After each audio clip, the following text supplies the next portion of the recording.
बिस्मिल्लाहिर्रहमानिर्रहीम। अस्सलाम वालेकुम दोस्तों, I am Areed Saleem. Welcome to my YouTube channel Novel Orchid. कैसे हैं आप सब लोग? जी तो गाइस, आज हमने पढ़नी है अपने नावल की 5th एपिसोड। तो उससे पहले अगर आपने मेरे चैनल नावल ऑर्चिड को सब्सक्राइब नहीं किया तो सब्सक्राइब कर लें और साथ में बेल आइकन भी प्रेस कर लें ताकि आने वाली वीडियो आपको मिलती रहे। तो एपिसोड स्टार्ट करते हैं, लेकिन उससे पहले मैं आपसे कहना चाहूँगी, कुछ लोग मुझसे फरमाइशें करते हैं कि यार एपिसोड लॉन्ग करें, एपिसोड लॉन्ग करें। कमेंट्स आते हैं, मैं पढ़ती हूँ, मैं रिस्पॉन्स भी देती हूँ साथ में। लेकिन यार आप लोग प्लीज़ कोऑपरेट करें, मेरी मजबूरी को समझें। मैं इस टाइम 1 घंटे की रिकॉर्डिंग अगर आपको दे रही हूँ ना, तो बहुत मुश्किल से दे रही हूँ। ये साथ साथ रिकॉर्ड करना मेरे लिए बहुत मुश्किल टाइम है। ये मैं सिर्फ अपनी नींद में से इतना टाइम निकालती हूँ, और अब तो सोते हुए भी इतना टाइम हो जाता है। तो बस किसी भी तरह से मैनेज करके कर रही हूँ कि एक दिन पहले की रिकॉर्डिंग कर लूँ या किस तरह से भी कर लूँ। कुछ मतलब यार सारा सेटअप चेंज करना पड़ रहा है, अपना हर चीज़ देखनी पड़ रही है।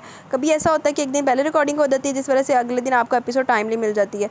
तो वो फिर उस दिन की उस हिसाब से फिर मैनेज हो रहा है, तो वो बहुत मुश्किल से हो रहा है। तो इस तरह कि आप लोग काइंडली कोऑपरेट किया करें।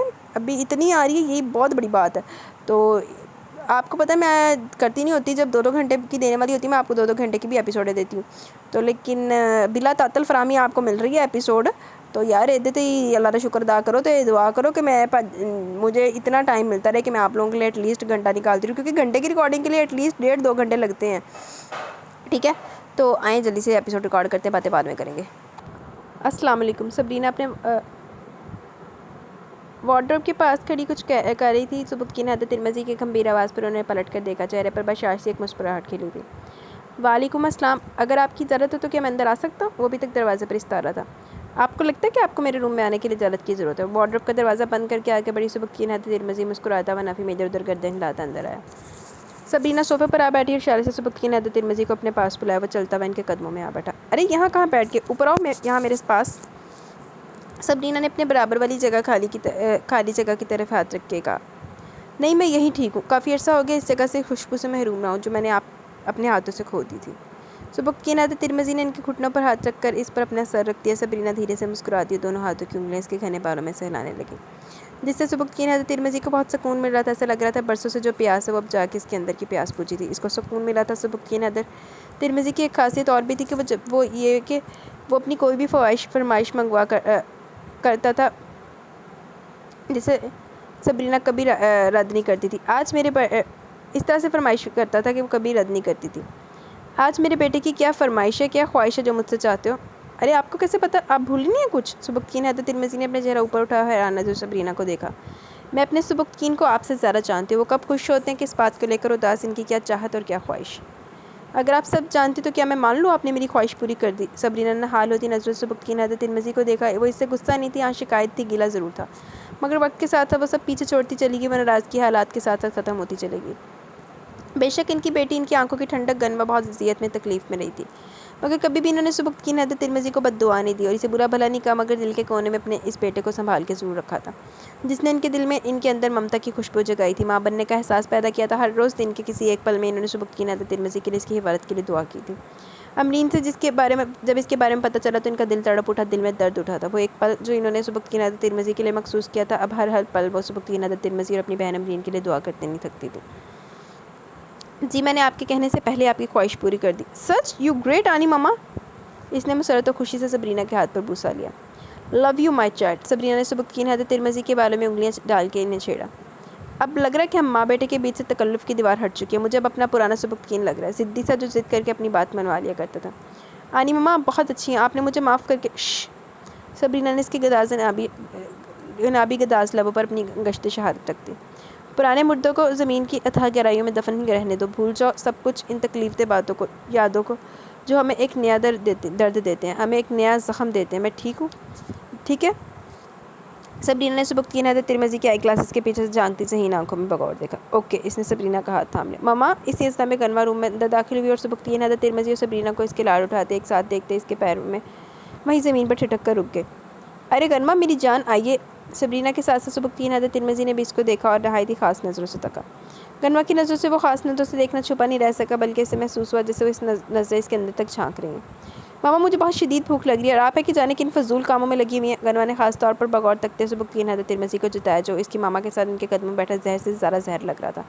सबरीना गनवा का तंज अच्छी तरह समझ गई। आप अंदर तो आइए, देखें सुबुक्कीन आए ना सलाम ना दुआ। मामा आप जानती है मैं अरे गहरे से बात करना पसंद नहीं करती। गनमा ने कड़वे लहजे में कहते हुए जहरीली चुपती नज़रों से सुबक्की हैदर तिरमिज़ी को देखा। सुबक्की हैदर तिरमिज़ी चेहरा नीचे झुकाए हौले से मुस्कुरा दी। गनमा, सबरीना ने तनबीह की। आनी मम्मा। अचानक सुबक्की हैदर तिरमिज़ी बोल उठा। मुझे भी बहुत भूख लगी है, सुबह नाश्ते में सिर्फ एक टोस्ट खाया था। चलिए ठीक है, वैसे भी लंच का टाइम हो रहा है। आज लंच में मटर पुलाव और शामी कबाब बनाए, सब मिलकर खाना खाते हैं। मैं भी टेबल लगवाती हूँ। सबरीना ने अपनी जगह से खड़ी हो गई थी। नहीं मम्मा, मेरी भूख अब मर चुकी है, नहीं खाना मुझे कुछ भी। आप ही खाएं और अरेक गैरे को खिलाएं। अपना घर बार छोड़ के जब देखो यहीं डेरा जमाए रखते हैं। गनमा, आपके सबरीना ने हल्का सा डांटा था। इन्हें नागवार गुजरा गनमा का रवैया। गनमा फिर रुकी नहीं, वहाँ से पैर पटकती कमरे का दरवाज़ा जोर से बंद करती निकलती चली गई। सबरीना गनमा की हरकतों पर जितना हैरान परेशान होती कम था। यार इतना हक बनता गनमा का। तिरमिज़ी साहब डिज़र्व करते हैं। पता नहीं क्या हो गया इन्हें। गनमा ने ऐसी बदसलूकी तो कभी नहीं की। वो बदज़ेर लब बोली। आनी मम्मा कोई बात नहीं, छोड़ दें, आप खाना लगवाएं। सुबक्ती हैदर तिरमिज़ी ने सबरीना के गले में बाजू डाला और तसल्ली थी कि मगर इनके ध्यान के सारे धागे गनमा की बदसलूकी और बर्ताव में उलझे हुए थे। अकेड़ी फरमाइश पूरी कराई सी, सानू समझ नहीं आई। जी सबरीना नूं समझ आ गई तो वो फरमाइश भी पूरी हो गई। माफ़ी मंगन वाली के गनमा वाली। Good morning mom. इजी से ट्राउज़र और टी शर्ट में अब्राश अस्करी वहीं टीवी लाउंज में आया था। ये गुड मॉर्निंग का टाइम है आपके? डॉक्टर जाहिर चौहान चौधरी के असर अस्करी के हमरा वहीं आए थे। अरे जाहिर साहब आप, अस्सलाम वालेकुम। अब्राश अस्करी ने अपनी जगह से खड़ा हुआ मुसाफे के लिए हाथ आगे बढ़ाया, जिसे जाहिर चौहान ने मुस्कुराते हुए थाम लिया। वालेकुम अस्सलाम। खैरियत तो इतनी सुबह सुबह डॉक्टर का यहाँ होना? इसने रशना कैसर को गौर से देखा जो मुलाजिम से कांच की टेबल पर गिरा दूध साफ़ करा रही थी, और वो कांच का ग्लास शायद टूट भी गया था जिसे इन्होंने हाथ में लिया हुआ था। पहली बात तो ये, इस वक्त दोपहर के 2 बजे, मगर आप अपनी बेफिक्री की लाइफ गुजारिए। चौधरी कैसर अस्करी ने संजीदा नज़र से अब्राश अस्करी को देखा। अब लग रहा था कोई सीरियस बात है। इसने शर्मिंदा होकर रशना कैसर को देखा। मॉम बताइए ना, कुछ हुआ है क्या? सनी का गर्म दूध से हाथ जल गया। मगर कैसे, और जुनैरा कहाँ थी? इसने फिक्रमंदी से पूछा। इसके चेहरे पर परेशानी साफ जाहिर थी। मैं सनी को देखता हूँ। इसका दिल बेचैन हो गया। रशना, मेरे और डॉक्टर जाहिर के लिए कॉफ़ी के साथ कुछ स्नैक्स ले आइए। आप बैठिए डॉक्टर जाहिर। चौधरी कैसर अस्करी ने इशारे से इन्हें बैठने के लिए कहा। नहीं कैसे साहब, मुझे देर हो रही है। एक पेशेंट को भी 3 बजे मिलने का टाइम दिया। कुछ स्किन स्पेशलिस्ट डॉक्टर से मिलकर इस पेशेंट को भी डिस्कस करना है। वो माजिद को लहजे में बोले। आई नो डॉक्टर साहब कि आपका एक एक पल कीमती है, मगर एक कप कॉफ़ी पी लीजिए हमारे साथ। आप हमारे फैमिली डॉक्टर, फैमिली मेम्बर की तरह। ये आपकी सादगी और प्यारी है जो आप लोग मुझे इतनी अहमियत देते हैं, वरना इस बंदे की कोई औकात नहीं है। जाहिर चौहान के चेहरे पर संजीदगी थी। ऐसा मत बोलिए डॉक्टर साहब, इज़्ज़त और ज़िल्लत देने वाली ज़ात सिर्फ एक ही की है, और वो है हम सबका रब्बुल ज़ुल जलाल, जिसके हुक्म के बगैर हर शय का हिलना जुलना मिलना नामुमकिन है। रशना कैसर ने मुस्कुराते हुए जाहिर चौहान को देखा। बेशक रशना भाभी, बोला जवाब से होकर रह गए और खाली सिंगल सोफे पर विराजमान हो गए। जाइए आप जल्दी से कॉफ़ी ले आइए, फिर डॉक्टर जाहिर अपने पेशेंट को देखने जाएंगे। जी बेहतर, मैं अभी लाती हूँ। Sunny my sweet heart.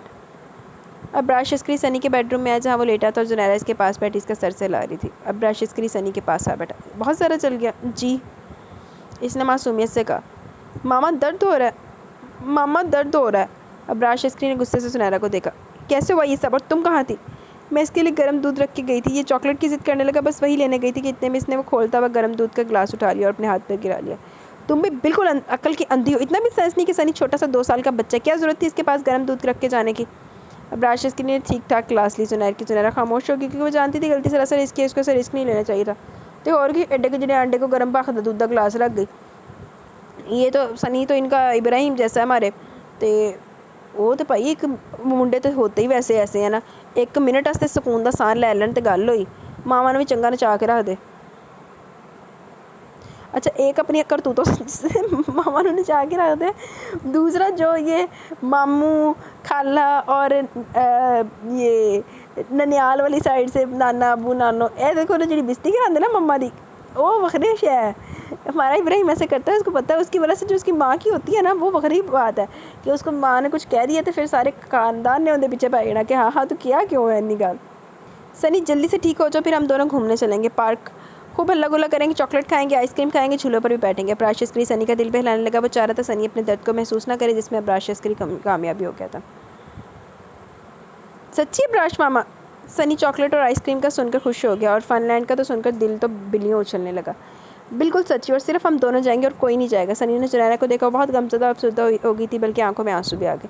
मम्मा आप उदास मत हो, मैं आपको छोड़ के नहीं जाऊँगा, आप भी हमारे साथ चलेंगे। अब्राश मामा, मम्मा रो रही हैं।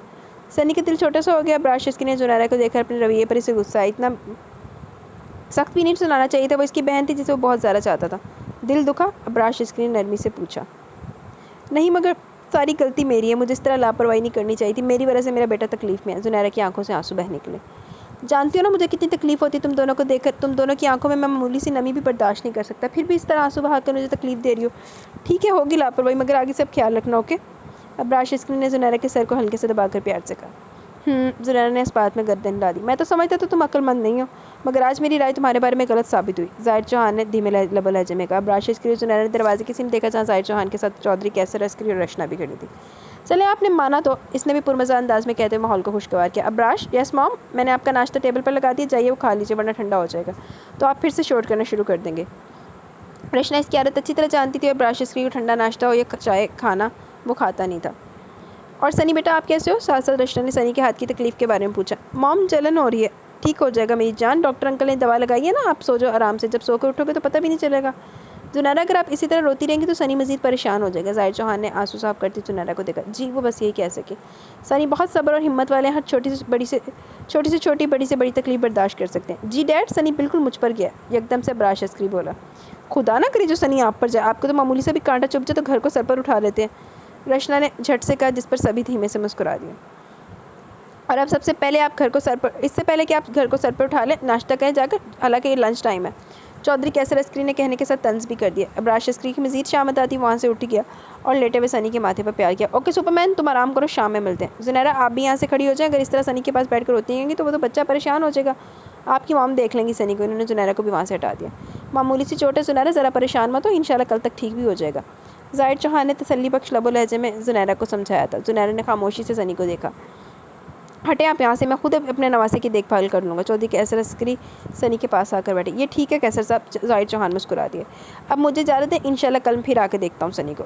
और डॉक्टर ज़ाहिर, एक बार फिर थैंक्स कि आप यहाँ तशरीफ़ लाए। चौधरी कैसर अस्करी ने मशकूर नज़रों से इनको देखा। इसमें थैंक्स की कोई बात नहीं है, तो मेरा फ़र्ज़ है। चले आए डॉक्टर ज़ाहिर, मैं आपको दरवाजे तक छोड़ दूँ, रचना ने कहा। अरे नहीं रचना भाभी, आप यहीं रहे, मैं चला जाऊँगा। ज़ाहिर चौहान अल्लाह हाफ़िज़ कहते हुए वहाँ से निकलते चले गए। जुनैरा, आप मेरे साथ आइए, आपने सनी को लेकर नाश्ता नहीं किया। चले लंच करते हैं, आज मैंने निहारी और तंदूरी रोटी बाइट से मंगवाई है। कैसे सनी सोचे तो आप भी आ जाइएगा डाइनिंग टेबल पर। ओके। कैसे चौधरी कैसर अस्करी इनको जवाब देकर सनी का सर सहलाने लगे थे। चौधरी साहब ने तो कुछ किया ही नहीं, मेरे पापा तो चंगी फली करके रख देते आप ही कि हाँ बच्चों को कुछ क्यों हुआ है। आपको लगता है कि जो फैसला आपने किया वो बिल्कुल ठीक है? खाकान तिरमिज़ी ने संजीदा नज़रों से सब्रीना को देखा। इन्हें शायद गुमान था कि वो नहीं कह देंगी, मना कर देंगी, कह देंगी कि मैं ऐसा नहीं चाहती। जी खाकान, मैंने जो फ़ैसला किया बिल्कुल ठीक है। देखिए मुनमा आ गया गनमा वाला फ़ैसला सी। खाकान तिरमिज़ी ने जिस संजीदगी से पूछा, सब्रीना ने इसी संजीदगी से जवाब दिया, बल्कि इनके अंदाज़ में बला का सुकून और इत्मीनान था जो खाकान तिरमिज़ी को भड़का गया। आप ऐसा कैसे कर सकती सब्रीना? गनवा की 16 साल तकलीफ़, इनका दर्द भूल गई आप? वो अज़ियत जो इन्होंने 16 साल तक बर्दाश्त किया, वो सब कैसे आप फरामोश कर सकती हैं? इतनी बेहिसी नहीं सब्रीना, मैं आपके फ़ैसले से मुत्तफ़िक नहीं हूँ और ना ही कभी गनवा इससे शादी के लिए राज़ी होगी। खाकान गनवा अभी ना समझ है, मगर मैं जानती हूँ कि सुबुक्तकीन से शादी के बाद बहुत खुश रहेगी। इन्होंने जितनी तकलीफ़, जितना दर्द, नफ़रत उठाई है, इन सब का मदावा सिर्फ़ और सिर्फ सुबुक्तकीन ही कर सकते हैं। सुबुक्तकीन क्यों? सुबुक्तकीन ही क्यों? और सुबुक्तकीन इसलिए क्योंकि वो आपका भांजा? सब्रीना धीमे से मुस्कुरा दी इनकी बात पर। सुबुक्तकीन मेरा भांजा ही नहीं, आपका भतीजा, आपके भाई का बेटा भी है, मगर मेरी बेटी से बढ़कर कुछ भी नहीं, कोई रिश्ता नहीं। वो इस वक्त बहुत सख्त नाराज़ थे। इनकी गरमा के लिए सुबुक्तकीन हैदर तिरमिज़ी का रिश्ता कतई तौर पर अच्छा नहीं लग रहा था, जिसका अंदाज़ा सब्रीना को था, मगर इन्हें हर कीमत पर खाकान तिरमिज़ी को मनाना था। खाकान समझने की कोशिश करें प्लीज़, गनवा के लिए सुबुक्तकीन से बेहतर कोई शरीक सफ़र नहीं होगा। मैं देख रही हूँ वो, जो मैं देख रही हूँ वो आप नहीं देख रहे, और आपको सुबुक्तकीन के अलावा कुछ दिखाई नहीं दे रहा। आप तो ये भी भूल गए सुबुक्तकीन ने हमारी बेटी गनवा के साथ किस कदर ज़्यादती की थी कि इसका जीना मुश्किल हो गया था, ज़िंदगी का बच जाना नामुमकिन था। और एक बात तो मेरी और समझ में नहीं आ रही, जब गनवा की शादी सुबुक्तकीन से करनी थी तो ये मुल्क छोड़ के चली गई, क्यों सारे रिश्ते तोड़ के गैर मुल्क में बस गई थी? खाकान तिरमिज़ी उलझते जा रहे थे। वो सब मैं नहीं जानती खाकान, बस इतना समझ लें वो बीता वक्त कल था जिसमें हम जीना नहीं चाहते, और ये आज है जिसको हम फरामोश नहीं कर सकते। यही हमारा आज और आने वाला कल है, ही हमारा जीना है। सब्रीना ने इन 2 जुमलों में ही बात खत्म कर दी। खाकान तिरमिज़ी नफ़ी में इधर उधर गर्दन हिला कर रह गए। वैसे सब्रीना का बड़ा कार दे भी टैग का बड़ा रो, बस खाकान साहब अपनी मर्ज़ी नहीं कर सकते। सब्रीना, मैं आपसे एक बार फिर कहता हूँ, एक बार और सोच लीजिए, ये हमारी इकलौती बेटी गनवा की ज़िंदगी का सवाल है। इन्होंने मनाने के इनके फ़ैसले पर नज़रसानी की एक आखिरी कोशिश और की। मेरा फ़ैसला आज भी ये और कल भी ये। वक्त गुजरने के साथ साथ आपको भी अंदाज़ा हो जाएगा कि मैंने गनवा के लिए बिल्कुल दुरुस्त फ़ैसला किया। मुझे अपने फ़ैसले पर परेशानी या पछतावा नहीं होगा, मगर मैं इस फ़ैसले के लिए राज़ी नहीं हूँ मम्मा। गनवा जो कब से दरवाजे के पास खड़ी इन दोनों की बातें सुन रही थी, एकदम से वो बोल पड़ी। खाकान तिरमिज़ी और सब्रीना ने दोनों ने एक साथ मुड़ के देखा। गनवा सब्रीना को देखती हुई अंदर दाखिल हुई और उनके बिल्कुल सामने जा खड़ी। मम्मा, मैं ये शादी नहीं कर सकती, मेरी जान, सुबुक्किन से बेहतर जीवन साथी हमसफ़र आपको कहीं इस दुनिया में नहीं मिलेगा, सबरीना ने नरम मुलायम लबो लहजे में कहते हुए इसके दोनों शाने पकड़ लिए। ये आप कैसे कह सकती हैं मम्मा? हो सकता है आपकी सोच गलत हो, और फिर मम्मा ज़िंदगी कोई ज़बरदस्ती का सौदा नहीं है मम्मा, मैंने इनसे सिर्फ नफरत और शदीद नफरत की है। अब आप ही बताइए, मैं इन्हें या खुद को आगे ज़िंदगी में क्या दे सकती हूँ? वो किसी हालत में इस रिश्ते के लिए राज़ी नहीं होना चाहती थी। गनवा, ये सब वक्ती उबार है। जब आप सुबुक्किन को तहे दिल से अपनी ज़िंदगी में शामिल करेंगे तो आपकी शदीद नफरत खुद ब खुद दम तोड़ देगी। मैं जब इनको माफ़ करने का सोच भी नहीं सकती तो ज़िंदगी में शामिल करना तो दूर की बात है। 16 साल मैंने पल पल अजियत में, दर्द में गुजारा है, लम्हा लम्हा जी के मरी और मर के जीऊँ। आप तो सब जानती है ना। और ये सब किसकी वजह से मामा? नहीं, कभी नहीं, मैं ये शादी किसी कीमत पर नहीं करूँगी। वो पीछे हटी और गर्दन को नफ़ी में इधर उधर हिला के सबरीना को डुबडुबाई आंखों से देखने लगी। गनवा, मेरे बच्चे, नो मम्मा, आप प्लीज़ मुझसे ज़िद मत करिए। और फिर मेरी शादी करने की ख्वाहिश है ना आपकी, तो मैंने राफिसानी से शादी करने का फ़ैसला कर तो लिया। गनवा, राफिसानी आपकी मामा के भांजे नहीं, वो सुबुक्किन नहीं है, इसलिए आपको मामा को राफिसानी पसंद नहीं है। अब खाकान तिरमिज़ी ने भरपूर तंज किया। सबरीना ने बेबसी से खाकान तिरमिज़ी को देखा, फिर गनवा को देखते हुए इसके पास आई। राफिसानी बुरे नहीं है गनवा, मगर ये भी हकीकत है, राफिसानी सुबुक्किन भी नहीं है। अब मैं आपको क्या समझाऊँ?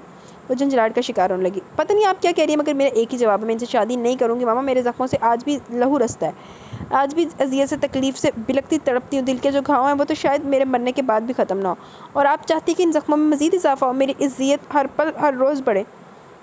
नहीं मेरी जान, ऐसा कुछ नहीं चाहती मैं। अपनी औलाद को माँ से ज़्यादा कोई नहीं जान सकता।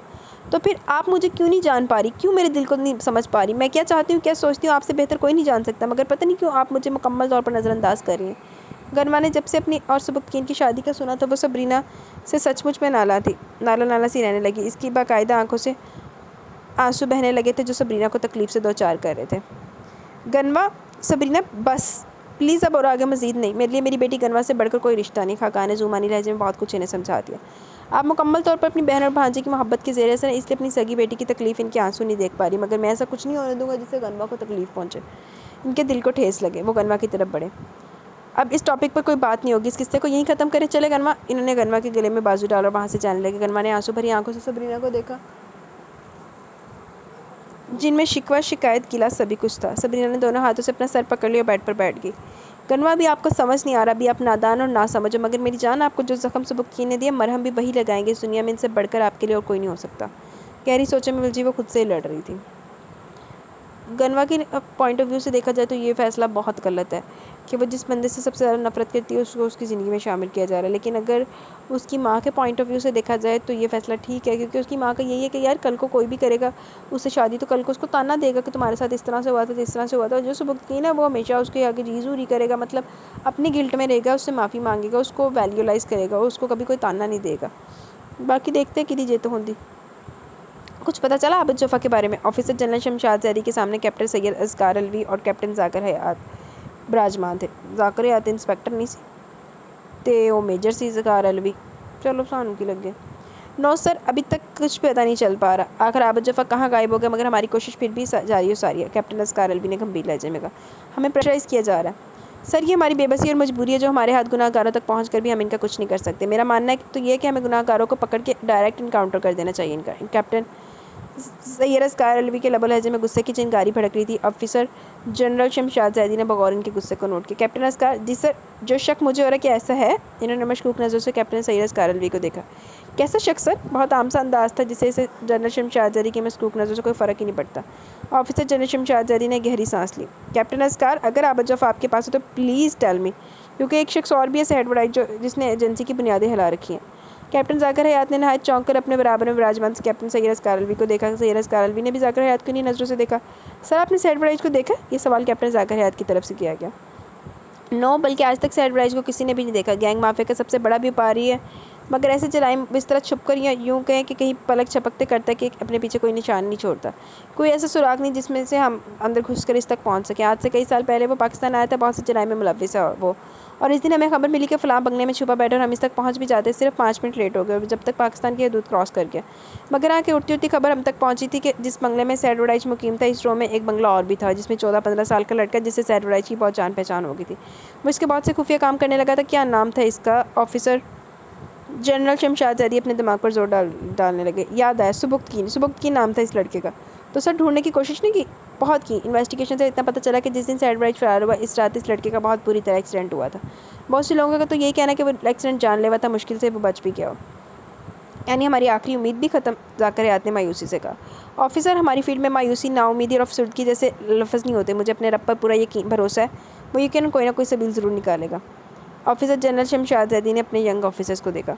इंशाल्लाह सर, सैड बराइज को हम जहन्नम वासिल करके रहेंगे जो हमारे मुल्क पाकिस्तान को अंदर से खोखला करे। इस जैसे शैतान को मेरे हाथों ऐसी ज़ियतनाक मौत दूंगा कि इन दहशतगर्दों के लिए इबरत का निशान बन के रह जाएगा, जो हमारे मुल्क पाकिस्तान, हमारे वतन के बुरी तरह से नज़र से देखने का सोचते हैं। कैप्टन असकार अलवी ने पुरअज़म लबो लहजे में कहा था। इन ग्रे आंखों में हुब्बुल वतनी की मोहब्बत थी। I am proud of you my son. Officer general Shamshad Zaidi ने फ़ख्री नज़रों से दोनों को देखा। ओके, फिर मीटिंग ख़त्म करते हैं। मुझे भी इस मुल्क के सरबराह से मिलने जाना है, इस बारे में इन्हें भी रिपोर्ट देनी है। आप लोगों से भी मुलाकात होगी। वो खड़े हो गए थे। Okay sir. वो दोनों भी एहतरामन खड़े हो गए, दोनों से गर्मजोशी से हाथ मिला और फिर वो निकलते चले गए। तुम्हारी फिल्म स्टार नदीम बलोच से मुलाकात हुई? ऑफिसर जनरल शमशाद अलवी के जाने के बाद वो दोनों वापस बैठ के सैयद असकार अलवी ने जाकर हयात को देखा। यस सर, नदीम बलोच से मुलाकात होगी। आज पर्ल होटल में डिनर आपका इनके साथ बुक करा दिया। ओके, फिर आपकी आज की क्या मीटिंग है, आप बताइए। तो आप पर मुनसिर है। जुमानी अंदाज में जाकर हयात ने सैयद असकार अलवी को देखा। तो फिर ठीक है, आज रात में नदीम बलोच से मिल लूँ, फिर इस बारे में कल बात करते हैं। वो दोनों एक साथ खड़े हो गए। बढ़िया जूमानी गल्ला कर दे कि दूसरे दिन गनमा के आंसुओं का मिन्नत भरा लबो लहजा, ज़िद्दी अंदाज, खाकान की सख्ती, इनका एहतजाज, इनका सामना मनाना, कसम देना, कोई भी सबरीना का रास्ता नहीं रोक सका। उल्टा इन्होंने खुदकुशी की धमकी दे दी और फिर आज रात सुबुक्की ने हज़रत तिरमिज़ी का निकाह गनमा से हो ही गया। दिल पर पत्थर रखकर गनवा ने निकाहनामे पर दस्तखत किए, मगर दिल में मुसम्मम इरादा कर लिया वो सुबुक्की ने हज़रत तिरमिज़ी की ज़िंदगी जीलन कर देगी, जहन्नम से ज़रा जहन्नम बना देगी। पहले तो वो ना समझ कमज़ोर बच्ची थी जो इसका शिकंजा ना तोड़ ना सकी, मगर अब तो वो ना कमज़ोर है और ना ही ना समझ। अब अपनी इज़्ज़त की पामाली नहीं होने देगी, अपनी नस्वानियत इज़्ज़त नफ्स की धज्जियाँ बिखरने नहीं देगी। वो सुबुक्की ने हज़रत तिरमिज़ी को ऐसा सबक देगी कि वो अपने फ़ैसले पर पछताए, कभी फिर खुद मजबूर होकर इसे छोड़ने पर मजबूर हो जाएगा। वो इतना ज़िद कर देगी, पल पल ताने तशने तंज़िया बातों की मार मारेगी। इसकी ख्वाहिश तो कभी पूरी नहीं होने देगी, इसकी हवस का निशाना नहीं बनेगी। मार देगी या मर जाएगी, मगर इसकी हवस का शिकार नहीं बनेगी। अमरीन, गनमा अब तुम्हारे हवाले में। चाहती तो आज रुखसती ना करती, मगर ये बहुत ज़रूरी है। कल मैं और खाकान सुबह की फ़्लाइट से सऊदी अरब निकल जाएंगे। इंशाल्लाह हज की सारत पाकर ही वापस लौटेंगे। सबरीना ने दिल मजबूत करके अमरीन के हाथ थामे। सबरीना आपा, बिल्कुल फ़िक्रमंद ना हो। गनमा को मैं अपनी जान से बढ़कर संभाल के रखूँगी। इसका ख्याल रखूँगी, गनमा पर मामूली सी भी खराश आने नहीं दूँगी। अमरीन ने सबरीना के दोनों हाथ थाम लिए। सबरीना की आंखों में आंसू थे, जिन्हें अमरीन ने अपने हाथों से साफ किए। मुझे यकीन है तुम पर। खाकान तिरमिज़ी भी वहीं आ गए। खाकान भाई, आप प्लीज़ अपनी नाराज़गी ख़त्म कर दीजिए। अमरीन, मैं किसी से भी नाराज़ नहीं। मुझे फ़िक्र है तो सिर्फ गनवा की। गनवा की आंखों में नमी मैं बर्दाश्त नहीं कर सकता। इतने साल मैंने गनवा की आंखों में तकलीफ़, आंसू, अज़ियत देखी है। इनका दर्द मैंने महसूस किया। सबरीना ने इतने साल तड़प तड़प कर लम्हा लम्हा एक एक पल सा है। अब ये फ़ैसला जो गनवा की पूरी ज़िंदगी भर का, तो यकीनन कोई ना कोई वजह तो होगी। एक माँ एक बाप से ज़्यादा माँ अपनी औलाद के करीब रहती है। मुझे पूरा यकीन है सबरीना पर पहले वह नाला था, मुनकर था इस फैसले से, मगर सबरीना के बज़ीद होने पर मैं राज़ी हूँ। खाकान तिरमिज़ी ने अपनी शरीक हयात को देखा। इन नज़रों में सबरीना के लिए गर्द थी, एक यकीन था, एक एतमाद था। और सबरीना को अपने रब पर पूरा भरोसा था कि वो इनका यकीन, एतमाद और भरोसे को तोड़ेगा नहीं, इन्हें मायूस नहीं होने देगा। और इंशाल्लाह आपको इस फैसले पर कभी कोई पछतावा नहीं होगा। गनमा को मैं हमेशा से चाहती हूँ, अब तो और करीब हो गया कि इसे कोई ज़िक पहुँचने नहीं दूँगी। इंशाल्लाह खुश रहो। खाकान तिरमिज़ी ने अमरीन से के सर पर दस्ते शफ़क़त रखा। कुछ ही देर में गनमा की रुखसती होगी। वह खाकान तिरमिज़ी से मिलकर बेहोश होगी। सबरीना ने इसको अपने सीने से लगाया, इसके चेहरे पर प्यार किया और इशारे से पास ही खड़े फ़िक्रमंद से सुबुक्ती ने हज़रत तिरमिज़ी को बुलाया। ले जाओ। सुबुक्ती ने हज़रत तिरमिज़ी झुका था, इसके नाजुक अंदाम से वजूद को अपनी मजबूत आहनी बाहों में उठा लिया। बहुत ख्याल रखना इसका। सुबुक्ती खाकान तिरमिज़ी ने सुबुक्ती ने हज़रत तिरमिज़ी के चौड़े कंधे पर हाथ धरा। डैडू। खाकान तिरमिज़ी की नमी से भरी आंखें गरमा पर टिकी थी। सुबुक्ती ने हज़रत तिरमिज़ी के पुकारने पर इसकी तरफ देखा। थैंक्स। वो सिर्फ हौले से मुस्कुरा दी और आकर में इसके सर पर हाथ रख के दुआ देते वहाँ से हटते चले गए। अब इनकी बर्दाश्त, इनकी हिम्मत जवाब देगी थी। वो गनमा को खुद से दूर जाता हुआ देख सकें। गनमा को नहायत एहतियात से सुबुक्ती ने हज़रत तिरमिज़ी ने अपने फुल साइज़ बेड पर, जहाज़ी बेड पर लेटा दिया। मामा आप यहाँ बैठिए, मैं ज़रा फ्रेश होकर आता। हाँ मैं हूँ गनमा के पास, तुम फ्रेश हो जाओ। अम्मी ने गनमा के नीचे का तकिया ठीक से किया। सुबुक्ती ने हज़रत तिरमिज़ी ने वार्डरोब से अपना एक ग्रे कलर का ईजी सूट निकाला और वॉशरूम की तरफ आ गया। गनमा सो रही है, जब तक मैं तुम दोनों के लिए गर्म दूध ले आती हूँ। अमरीन ने गनमा के पेशानी पर सजे खूबसूरत से टिक्के को दुरुस्त किया और वहाँ एक दूसरा लेती खड़ी होगी। आज रात के खाने पर आ किया। सैयद असकार अलवी रात का डिनर नदीम बलोच के साथ करके आ रहा था। आज इसकी नदीम बलोच के साथ पर्सनल मीटिंग भी थी। वो फिल्म इंडस्ट्री का ही नहीं, बहुत से टीवी चैनल का मशहूर और खूबसूरत एक्टर था। इसकी एक्टिंग इतनी नेचुरल होती कि हर डायरेक्टर चाहता कि इसके ड्रामों का हीरो बने। यही वजह थी कि वो नहायत कम उम्र में बहुत मशहूर एक्टर बन गया था। पाकिस्तानी फिल्म और ड्रामा में इसने अपनी अदाकारी के इतने शानदार जौहर दिखाया कि इंडिया की फिल्म इंडस्ट्री डायरेक्टर भी चाहते थे वो इनकी फिल्म और ड्रामों में काम करें। एक दो तो वो इंग्लिश मूवी भी कर चुका था। फिल्मी दुनिया में वो एक मगरूर घमंडी के नाम से मशहूर था और कितनी ही फिल्म्स और ड्रामों की हीरोइन इस पर दिलो जान से फिदा थी। इसके फैंस की तादाद शायद लाखों करोड़ों में थी। बहुत सी मीरजादियों ने इसकी तरफ फ्रेंडशिप के या किसी ने तो शादी के प्रपोजल भी भेजे थे, जिन्हें नदीम बलोच ने बड़ी सहूलत से रिजेक्ट कर दिया। यही वजह थी कि कभी भी इसका कोई स्कैंडल नहीं बना। और इससे बढ़कर एक बात कि वो सैयद कारलवी के बचपन का दोस्त था, जिगरी यार था। एक साथ दोनों ने स्कूलिंग की, कॉलेज यूनिवर्सिटी पढ़ा। हाय एक मिनट यार, ओए होए किधर गया ये साथ बहुत आगे तक था। बस दोनों की प्रोफेशन फील्ड अलग अलग थी, मगर राब्ते में कांटेक्ट में दोनों हमेशा रहते थे। सैयद कारलवी का इंटरेस्ट अपने फादर और दादा की तरह फ़ौज की जानिब से, जिसमें हर सीढ़ी देरी से पार करता चला गया। मगर इस ज़रूरत इसके जिगरी यार सैयद कारलवी को थी इसकी, तो भला वो कैसे पीछे कदम कर लेता। हालांकि काम इसके मजारिस की शख्सियत के ख़िलाफ़ था, मगर ये करना इसकी मजबूरी नहीं बल्कि मुल्क की जो जड़ों को काट रहा था इसकी सलाखों के पीछे करना ही मकसद था। इसी वजह से वो कॉलगर शबनम के साथ सैयद कारलवी इसका बहुत मशहूर था। तहे दिल से शुक्रगुजार कि इस गेम में कहीं ना कहीं इसका भी हिस्सा है। इन्हीं सब सोचों को सोचते हुए सैयद कारलवी का बंगला भी आ गया। चौकीदार ने रिमोट कंट्रोल से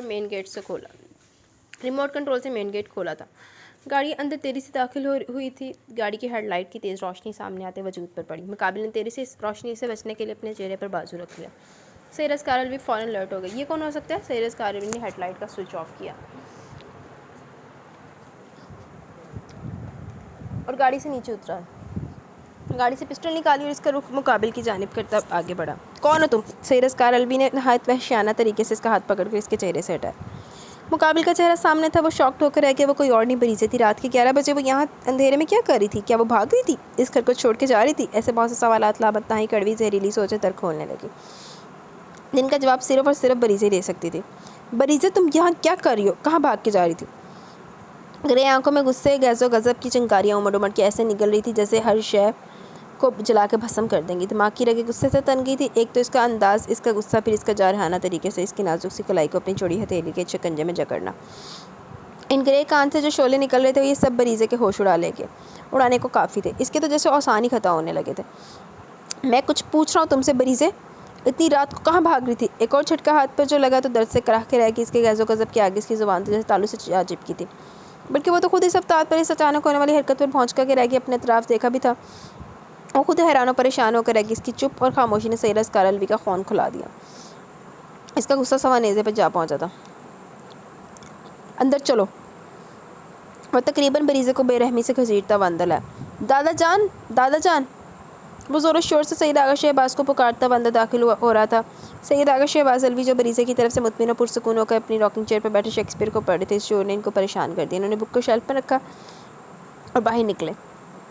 एडी एमरजेंसी भी दादा किताब शेल्फ तो तेरा क्या है? एडा से लेके मन दादा। सामने के मंजर इनको शॉक कर दिया। सैयद कारलवी नहायत ही गुस्से में था। इसने बरीज़े की कलाई को नहायत ही जारहाना अंदाज में पकड़ रखा था कि वो तकलीफ से बिलबिला रही थी और उसकी चौड़ी हथेली से अपने नाजुक सुर्ख सफ़ेद कलाई छुड़ाने की कोशिश कर रही थी। नाजुक आंखों से आंसू मतवातर बह रहे थे। वो नीले कांच मरद तलब नजरों सामने खड़े सैयद आगा शहबाज अलवी को तक रहे थे। चेहरा अलग सुर्ख हो रहा था। अस्कार ये क्या बेहूदगी है? छोड़ो बरीज़े को। हल्कान कर दिया तुमने इस मासूम बच्ची को। बरीज़े की हालत सैयद आगा शहबाज अलवी को सैयद कारलवी पर गुस्सा आ गया। तो फिर अपनी इस मासूम बच्ची से खुद ही पूछिए रात के इस पैर कहाँ छुप के भाग रही थी? वो तो इत्तेफाकन मैं वक्त पर आ गया, वरना ये तो अपना काम कर चुकी होती मेरी और आपकी नज़रों में आंखों में धूल चौंक कर भाग चुकी होती। सैयद कारलवी ने बड़ी बेदर्दी से सोफे पर धकेला और बुरी तरह सोफे पर गिरी और अपने बचाव के लिए सैयद आगा शहबाज अलवी की सिमत भागी। सैयद आगा शहबाज अलवी ने इसे अपने बाजू में छुपा लिया। मगर जो अस्कार कह रहा था हो सकता है इसकी गलतफहमी। बरीज़े बेटी, अस्कार क्या कह रही है? ये सब क्या है? इन्होंने नहायत नरम मुलायम शफकत भरे अंदाज में बरीज़े को देखा। पता नहीं दादाजान, मैं कुछ नहीं जानती, मैं वहाँ कैसे पहुँची। वो रोते हुए सैयद आगा शहबाज अलवी को देख रही थी। दादाजान इससे कई सब सच सच बता रहे हैं, वरना मुझसे बुरा कोई नहीं होगा। आप जानते हैं ना कि मेरा गुस्सा कितना ख़तरनाक है। वो सैयद आगा शहबाज अलवी से चिपकी बरीज़े को सुर्ख डोरे आंखों में लिए घूर रहा था।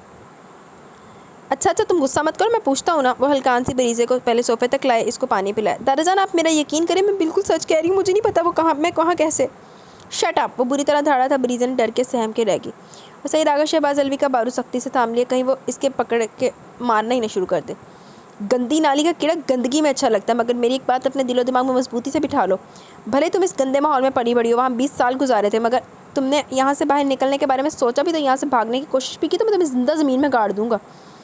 तुम्हें सैयद ख़ानदान का खून दौड़ता है, अगर इसको गंदा करने के बारे में सोचा भी तो मैं तुम्हारे जिस्म से खून का एक एक कतरा निचोड़ लूँगा। तुम्हें यहाँ से इस घर में लाने के लिए मैंने ज़मीन आसमान एक कर दिया, एडी चोटी का जोर लगा दिया, और तुम्हें ये पाक साफ माहौल रास नहीं आ रहा। सईद असगार अलवी इस वक्त इस कदर गुस्से में था कि सईद आगा शहबाज अलवी भी कुछ बोल नहीं पा रहे थे। पता नहीं वो क्या बोल रहा था, इसके लबो लहजे में इतनी कड़वाहट, इतनी नफरत क्यों थी, वो कुछ समझ नहीं पा रही थी। इसका कोई तंज, कोई भी लफ्ज़ इसके पल्ले नहीं पड़ रहा था। वो क्या बोल रहा था, क्यों बोल रहा था, कुछ समझ में नहीं आ रहा था। हाँ, जिस लफ्ज़ की तकरार बार बार भाग रही थी वही जहन की स्क्रीन में जैसे चिपक कर रह गया था। वो इसके बेइंतहा गुस्से से भी अंदर तक कांप के रह गई। दादाजान, इसको अपने अंदाज में अपनी ज़बान में समझा दीजिए, वरना आप जानते मेरा समझाने का तरीका बिल्कुल अलग है। इसने डरी सहमी बरीज़े को देखा, बल्कि ये तकरीबन घूरा ही था, और फिर ऊपर अपने बेडरूम की जानिब चल दिया। सईद असगार अलवी के चले जाने के बाद जैसे इसकी सांस बहाल हुई, दिल की बेतरतीब धड़कन इत्तेदाल पर आई। दादाजान, मेरा यकीन करें, वो जैसा बोल रहे, जैसा वो समझ रहे हैं, ऐसा कुछ नहीं है। इसने सैयद आगा शहबाज अलवी का हाथ थाम लिया। मैं भाग नहीं रही थी दादाजान, वो ज़ारो कतार हो रही थी। मेरी जान, मैं 5 मिनट पहले तुम्हारे कमरे में आया, तुम बेखबर सो रही, तो अब मैं आ गया। अब मेरी समझ में नहीं आ रहा कि तुम अपने कमरे से वहाँ लॉन में कैसे पहुँची। पता नहीं दादाजान, मैं कुछ नहीं जानती, मुझे कुछ याद नहीं। अच्छा ठीक है, ज़रा टेंशन मत लो, चलो जाकर सो जाओ, रात बहुत हो गई है। सईद आगा शहबाज अलवी ने इसके लरसते सर को सहलाया और इसको एक गिलास दूध ला कर दिया ताकि वो आराम से पीकर सो जाए, क्योंकि हो सकता है इसकी नींद भूख से टूटी हो, जिससे जब से आई थी चिड़िया के बच्चे की तरह खाना खा रही थी। बरीज़े को सैयद आगा शहबाज अलवी इसके बेडरूम में छोड़ के चले गए, मगर नींद तो जैसे इसकी आंखों से कोसों दूर थी। इसकी हर सोच सैयद आगा असगार अलवी के गिर्द गिर्द घूम रही थी। ध्यान के सारे धागे सैयद असगार अलवी की बातों में उलझे हुए थे। वो मुझसे इतनी नफरत करते हैं, मगर क्यों, मैंने क्या बिगाड़ा इनका। बस इससे आगे सवालिया निशान था जो बरीज़े की समझ से बाहर था। तू वो सुकून, चैन, दिल सारा कुछ देखो लेता, देखो तो खून तड़फे भी ना बेचारा। वो वॉशरूम से कोई आधे घंटे में फ्रेश होकर बाहर निकला, नहीं तो सीधी बैठ की जानी भी की, वो चलता हुआ बैठ के करीब आ रुका और बिना आवाज़ के आहिस्ती से इसके नज़दीक आ बैठा। ज़हीन आंखें गनमा के मासूम से चेहरे पर जा टिकी थी। शुगरफी होंठों को लिपस्टिक से मज़ीद खूबसूरत बना दिया गया था। खड़ी सितवा नाक में गोल्ड की नथ थी जो इसके शुगरफी होंठों से उलझ के रेड लिपस्टिक को हल्का सा फैला गई थी। और सबसे खूबसूरत चीज़ जो इसकी मगरूर आंखें जो घनेरी स्याह पलकों ने छुपा रखी थी। आई शेडो, लाइनर, मस्कारा से सजी वो मगरूर आंखें जो दुनिया माफिया से बेखबर अपनी अपनी वादियों में खोई हुई थी। ये चेहरा वो चेहरा था जिसे सुबुक्तियन हज़रत तिरमिज़ी ने लम्हा लम्हा सोचा था। इसके दिल की हर धड़कन पर सिर्फ और सिर्फ कनवा का नाम था। वो इसकी मोहब्बत की मारा जपता था, और जब नस नस में वही मोहब्बत बनकर दौड़ती हो तो फिर दूसरे चेहरे पर भला कैसे नज़र ठहरती। जब वो मोहब्बत कर चुका था तो भला दिल में कहाँ गुंजाइश थी किसी और से मोहब्बत करने की। वो इसके मासूम चेहरे में बिल्कुल गुम हो गया था। इसकी ज़हीन आंखें इसके सरापे में ही उलझी हुई थी जो इसके दिल को बहका रही थी, इसका ईमान डगमगा रही थी। और वो परिवश चेहरा सुबुक्तियन हज़रत तिरमिज़ी के एहसासात महसूसात से लापरवाह लाताल्लुक़ अकरो खुद खोए अपनी जन्नत में मगन थी। इसके दिल की धड़कन सुर लापने लगी थी। इस वजूद इस चेहरे का वो मालिक था जो इसके चेहरे के वजूद का हिस्सा बन चुकी थी। इसके नाम के साथ इसका नाम जुड़ चुका था। वो इसकी हो चुकी थी और अब दुनिया की कोई ताकत इसको इससे अलग नहीं कर सकती थी, जुदा नहीं कर सकती थी। वो जानता था गनमा इससे नफरत करती थी, शदीद तरीन नफरत करती थी, इससे नाला थी, नाराज़ थी, मगर इसका ईमान था, उम्मीद थी इसकी मोहब्बत के आगे इसकी शदीद तरीन नफरत हार जाएगी। क्योंकि जहाँ इसकी शदीद तरीन नफरत ख़त्म होती थी वहाँ से सुबुक्तियन हज़रत तिरमिज़ी की शदीद तरीन मोहब्बत की शुरुआत होती थी।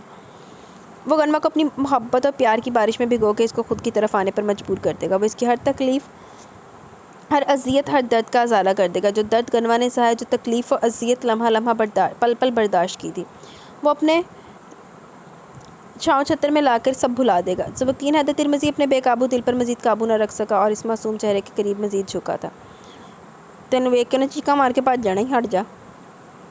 और इसकी खूबसूरत सी गोल्ड की बिंदिया से सजी पेशानी पर अपने दहकते लबों का जोड़ा रख दिया। ये इसके प्यार की तपश थी या मोहब्बत का जुनून। इस लम्स ने गनवा के अंदर तक सरसराहट सी दौड़ा दी। इसकी घनेरी स्याह पलकों के नीचे छुपी वो मगरूर आंखें एकदम से खुली। गनमा की आंखें एकदम से खुली थी। वो डर, खौफ, वो पल, वो अजियत से भरा दिन, वो खौफ व हरास का लम्हा पल लम्हा इसके हर उज़ू से टपकने लगा। जिस डर खौफ को इसने बड़ी मुश्किल से पीछे धकेल दिया था, अपने पूरे वजूद समेत होद कर एक बार फिर आ गया। इसका जहन 7 साल पीछे चला गया। एक बार वो फिर इसी मोड़ पर आ खड़ी हुई थी जहाँ से वापस आई थी, और कितनी मेहनत लगी थी इसने वहाँ से आने में, ये सिर्फ वो इसकी ममा, डैडू और इसका रब ही जानता था। और मैंने खुद पर झुके सुबुक्तियन हज़रत तिरमिज़ी के चौड़े सीने पर अपने मेहंदी, चूड़ी और अंगूठियों से सजे दोनों हाथ रखकर पूरी ताकत से खुद से पीछे को धकेला। आज भी वही होने जा रहा था जिसके साथ हर रात होता था। गनमा ने सुबुक्तियन हज़रत तिरमिज़ी को जो ज़ोरदार धक्का दिया, वो इस अफ्ताद के लिए कतई तौर पर तैयार न था। ज़ोरदार धक्के और झटके से वो पीछे को हुआ था। गनमा ने इस मौके का फ़ायदा उठाया, नहायत तेज़ी से वो बेड से नीचे उतरी थी। मम्मा मम्मा बचाओ मम्मा! इसकी कैफ़ियत हज़ियानी हो गई थी, बिल्कुल ज़हनी मरीज़ जैसी हालत, एक एबनॉर्मल जैसी कैफ़ियत थी। वो रोज़ ज़ोर-ज़ोर से चीख रही थी, चिल्ला रही थी और इतनी ज़ोर-ज़ोर से चिल्ला रही थी कि शायद गले में ख़राश पड़ गई थी। और इस वक़्त कोई भयानक सपने में थी या नहीं, मगर सामने खड़ा जीता जागता पहाड़ जैसा वजूद इसके बिल्कुल सामने इसको अपने मज़बूत शिकंजे में जकड़ने के लिए खड़ा था। मम्मा मम्मा वो आ गया मम्मा, कहाँ हो आप? मुझे बचाओ! गरमा दीवानों की तरह चिल्ला रही थी, पागलों की तरह पुकार रही थी, मर्द को बुला रही थी। इन मगरूर आंखों में सुबुकती हज़रत तिरमिज़ी ने इस वक्त अपने लिए कोई शदीद तरीन नफरत नहीं देखी, बल्कि एक डर देखा था, खौफ देखा था, एक ऐसा गहरा सुनाटा जिसने गरमा को हर तरफ से जकड़ा हुआ था। वही मासूम बच्ची लग रही थी जो आज से बहुत साल पहले थी, जिसको सुबुकती हज़रत तिरमिज़ी ने गुलाब की पत्ती की तरह मसल डाला था। इसकी इज्जत व आबरू को अपनी दरिंदगी का शिकार बनाया था, और जब वो चीख चिल्ला रही थी तो वो इसके मुंह पर थप्पड़ों की बारिश कर रहा था। गनमा हर तरफ देख रही थी, मगर इसकी मम्मा क्यों नहीं आ रही थी? वो तो पहली चीख पर इसके पास भागी भागी आती थी और इस दरिंदा से छुपाकर बचाकर अपनी नरमो गर्म आगोश में कैद कर लिया करती थी। सुबुक्तीन हज़रत तिरमिज़ी को गरमा की इस हालत के बारे में सब कुछ बता दिया गया था, कुछ भी नहीं छुपाया गया था। सुप्रिया ने ये इसकी मोहब्बत की आजमाइशी तो थी कि इसे बदले में एक लफ्ज़ नहीं कहा था। इसको कसूरवार नहीं ठहराया था। गनमा की हालत, इसकी तकलीफ़ और अज़ियत का पल पल जिस करब से वो गुजर रही थी, इसका ज़िम्मेदार सुबुक्तीन हैदर को नहीं ठहराया था। फ़ैसले के जवाब के किसी के ठहरे में इसको खड़ा नहीं किया था, बल्कि अपने जिगर गोशे, अपने दिल के टुकड़े को, अपने वजूद के हिस्से को इसके हवाले कर दिया था। इसकी ख्वाहिश भी इन्होंने पूरी कर दी थी, और अगर इन्होंने इस पर इतना अंधा एतमाद इस कदर भरोसा किया था, तो इनका भरोसा, इनका यकीन, इनका एतमाद अपनी आखिरी सांस तक टूटने नहीं देगा। वो गनमा को, इस खौफ व हरास को, इसके बेइंतहा डर को अपने अंदर समेट लेगा, इसकी ज़िंदगी में हर रंग भरेगा। इसका टूटा बिखरा वजूद, इसकी किरची किरची वीरों को वो जोड़ेगा। वो एतमाद अपने यकीन से और अपने इस यकीन पर पुख्तगी की मोहर साबित करता हुआ आगे बढ़ा। गनमा मेरी बात सुनो। वो आहिस्ता आहिस्ता इसकी तरफ कदम बढ़ा रहा था। नहीं, खबरदार, मुझे छूना नहीं, मेरे करीब मत आना। मम्मा मम्मा! वो हज़ियानी अंदाज में चीखो पुकार कर दी। सुबुक्तीन इस चीखो पुकार, इसके हज़ियानी अंदाज पर चिल्लाने पर अमरीन भागती हुई अंदर आई। गनमा की ऐसी कंडीशन देखकर जैसे इनके पैरों तले से ज़मीन निकल गई हो, आसमान टूट के इन पर आ गिरा हो, इनके सर पर आ गिरा हो। सबरीना ने इनके गनमा के बारे में सब कुछ बता दिया था। बीते दिन का एक एक वर्क इनके आगे खोल दिया था। गनमा की ज़िंदगी का हर लम्हा इनके आगे रख दिया था, मगर अंदाज़ा नहीं था कि सुनने में और हकीकत में देखने में इतना फ़र्क है। इसकी ये तकलीफ़ इन्होंने शिद्दत से अपने अंदर महसूस की थी, और आज वो जिस अज़ियत में थी, इसका ज़िम्मेदार कोई और नहीं, इनका अपना सगा बेटा, इनके दिल का टुकड़ा सुबुक्तीन हज़रत तिरमिज़ी था। सुबुक्तीन हज़रत तिरमिज़ी ने पीछे पलट कर देखा, जहाँ हैरानी और परेशानी की तस्वीर बनी अमरीन खड़ी थी। इनके हाथ में दूध से भरा जग था। वो यकीनन सुबुक्तीन हज़रत तिरमिज़ी और गनमा के लिए दूध लेने गई थी। गनमा ने मौके से फ़ायदा उठाया और अमरीन की तरफ तेज़ी से भागी। गनमा किस तरह अमरीन को झटके से पकड़कर इनके पीछे छुपना, अमरीन के हाथ से पकड़ा, दूध का जग में से दूध छलकर नीचे गिरा। अमरीन ने दूध का जग जल्दी से साइड टेबल पर रखा। आहो रख दे, नहीं तो सारा दूध जाया हो ना, फिर तो कितों ले आएंगी? इन्ना ही सी जिन्ना तू सारा जग भर के लाएगी। मम्मा मुझे बचाओ, मम्मा वो आ गया, वो फिर आ गया, वो ये मुझे मार डालेगा। बस सिर्फ मम्मा मम्मा की गर्दान और इसके टूटे फूटे लफ्ज़ जुमले। वो लफ्ज़, वो इस वक्त वही 8 साल की बच्ची थी, वही नो उम्र, वही कच्चा ज़हन। गनमा का बस नहीं चला था पूरी की पूरी अमरीन के अंदर समा जाए। गनमा मेरी जान, कुछ नहीं हुआ, तुम्हें कुछ नहीं होगा, मैं हूँ ना। अमरीन ने गनमा को आराम से पकड़ के अपने सीने से लगाया। नहीं मम्मा, इसको भगाओ, ये फिर आ गया मम्मा। इस आंखों में डर था, खौफ था, सारे जहाँ का खौफ और हरास था। एक गहरा सुनाटा था इस मासूम चेहरे पर, इतना कुछ था जिसे देखकर सामने खड़ा सुबुक्तीन हज़रत तिरमिज़ी ज़मीन के अंदर शर्मिंदगी के मारे धंसता ही चला गया। गनमा की शख्सियत बिल्कुल मस्क होकर रह गई थी। इसका एतमाद, इसका गरूर, इसका सारे का सारा भरम चकनाचूर हो गया। इसकी नस्वानियत, इसकी इज्जत और आबरू की धज्जियाँ बिखर के रह गई, और इस सब की वजह कोई और नहीं, सिर्फ और सिर्फ सुबुक्तीन हज़रत तिरमिज़ी था। आज जिस अज़ियत में, तकलीफ़ में, दर्द में गनमा थी, इसकी रूह तक ज़ख्मी थी। इसका कसूरवार सुबुक्तीन हज़रत तिरमिज़ी था। वो नाजुक सी चिड़िया की तरह सहमी घबराई अमरीन के सीने में मुँह छुपाया हिचकियों से ज़ारो कतार हो रही थी, और सुबुक्तीन हज़रत तिरमिज़ी इतना लाचार, इस कदर बेबस था कि वो गनमा के पास जा नहीं सकता था, इसको चुप नहीं करा सकता था, इसके बिखरे वजूद को खुद में समेट नहीं सकता था, इसके किरची किरची दिल को जोड़ नहीं सकता था, और ना ही इसकी ज़ख्मी ज़ख्मी रूह पर अपने प्यार, अपनी चाहत और मोहब्बत का मरहम लगा सकता था। वो ज़िंदगी में इतना भी मजबूर हो सकता था, ये तो वहम गुमान में भी नहीं था। सुबुक्तीन, अमरीन ने नहायत धीमे और नरम लहजे में पुकारा। वो जो अपनी गहरी सोचों की दलदल में धंसा हुआ था, अमरीन की धीमी पुकार पर इनको तकने लगा। अमरीन ने आंखों के इशारे से बाहर जाने का काम। सुबुक्तीन हज़रत तिरमिज़ी बेबसी से सिर्फ देखते का देखता रह गया। सब ठीक हो जाएगा, इस वक्त तुम जाओ यहाँ से। सुबुक्तीन हज़रत तिरमिज़ी की बेबसी पर इनका अपना दिल खून के आंसू रोया। इनकी आंखों से चंद मोती टपके और सुगनमा के बालों में जज़ब होते चले गए। सुबुक्तीन हज़रत तिरमिज़ी ने एक आखिरी नज़र दुल्हन के मलबूस में लिपटे अमरीन के सीने से लगे वजूद पर डालता वहाँ से हटता चला गया। गनमा मेरी जान, देखो वो चला गया। अमरीन ने गनमा के सर को सहलाया। इसके सर से भारी दुपट्टा, सुरख दुपट्टा ढलक कर कंधों पर पड़ा था। माथे की बिंदिया, झूमर अपनी जगह से हट चुके थे, वो भी इसकी तरह बिखर के रह गए थे। नाक की नथ खुल गई थी, मेकअप पूरा बिगड़ गया था, जिसकी शक्ल को अजीब ही बना रहा था। इस वक्त गनमा को देखकर कोई नहीं कह सकता था वो दिन की रोशनी में एक नॉर्मल ज़िंदगी जीती है। सुबुक्तीन हज़रत तिरमिज़ी स्टडी रूम में आ गया। रॉकिंग चेयर पर झूलता इसकी हर सोच का महवर सिर्फ और सिर्फ गनमा की ज़ात थी। इसके ध्यान के सारे धागे गनमा के वजूद में उलझे हुए थे। आज गनवा की ऐसी हालत देखकर इसके अपने वजूद के, अपने दिल के, रूह के जितने टुकड़े हुए थे इसका कोई शुमार नहीं था, कोई गिनती नहीं थी। आज गनवा की जो हालत थी इसका जिम्मेदार वही तो था। सही मानों में तो अब इसकी एक नई आजमाइश, एक नया इम्तिहान शुरू हुआ था। सुबुक्कीन बेटा वो अपनी गहरी सोचों में इस कदर मुनहमिक था कि पता ही नहीं चला कब कोई अंदर आया और इसके पीछे आ खड़ा हुआ। अपने चौड़े शाने पर किसी का हाथ रखा महसूस हुआ। सुबुक्कीन हैदर तिरमिज़ी ने नहायत चौंक कर पीछे खड़े पलट कर देखा जहाँ इरफान तिरमिज़ी खड़े थे। पापा, सुबुक्तीन हैदर तिरमिज़ी रॉकिंग चेयर से खड़ा होने लगा। बैठे रहो, इरफान तिरमिज़ी ने इसको उठने से मना कर दिया और वहीं रखी एक आयरन चेयर की सीट कर बैठ के पास लिया और आहिस्ते से इस पर बराजमान हो गया। सुबुक्तीन बेटा, अब तक जो ज़िंदगी तुमने जिया और जो शर्मिंदगी के हताश गहराइयों में गुजारी है वो तुम्हारी एक सोच, एक ख्याल था। इन्होंने सुबुक्तीन हैदर तिरमिज़ी के आई ग्लासेस के पीछे से झांकती ज़हीन आंखों में बगौर तका। अच्छा, ये कहते जड़ियाँ ज़हीन अखा ना, सानू नहीं समझ आती कि ज़हीन अखा तो केड़ियाँ नरायक अखा।